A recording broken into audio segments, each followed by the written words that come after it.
জোরে নামাজ শেষ করে একটু ব্যায়াম ট্যায়াম করার পরে আসে একটা হালকা একটা ঘুম দিলাম। ঘুম টুম দিয়া উইঠা বেডের বালিশ টালিশ ঠিক করলাম, বেড বিছনা চাদর সব ঠিক করি, সুন্দর করে রাখলাম। এগুলো আওলা জল হয়ে গেছে ঘুমের ভিতরে এদিক সেদিক নাড়াচাড়ার কারণে। তারপর উঠি আমার খুব পছন্দের একটা কাঁথা, নকশি কাঁথা, সেই কাঁথাটা নিয়ে সুন্দর করে ভাঁজ টাজ কইরা তারপর আমি খাটের উপর রাখবো।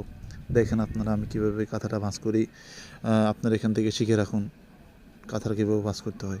ওকে, পরবর্তীতে আবার বলতে পারবেন আপনার ভিডিওতে থেকে আমরা কী শিখলাম। এখানে শেখার অনেক কিছু আছে। দেখেন, এই যে দেখেন কাঁথা কীভাবে ভাঁজ করতে হয়। ভাঁজ টাজ করে এরকম এক মাথায় রেখে দিবেন। তারপরে যাই এরকম গোছ গাছ থাকবেন সব সময়। গোছ গাছ থাকা ভালো, অপরিষ্কার থাকলে রোগ জীবাণু আপনার ভিতরে আসে না। তারপর একটা ঘটনা, আমার দেখা দেখি আমার বন্ধু আক্তারে, সেও মনে করেন যে এরকম এই মানে তার বেড বিছানা চাদর এগুলো গুছাইতেছে। এতক্ষণ সেগুলো অগোছালো ছিল।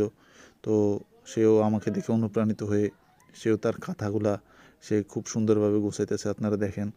তো এখান থেকেও একটা জিনিস সে আমার থেকে শিখছে, এটা দেখে আমার খুব ভালো লাগলো। তো অবশেষে আমাকে দেখে সেও গোছালো হতে শিখছে। তো এটাই শেষ আমাদের কথা, এটাই বাস্তব। ওকে।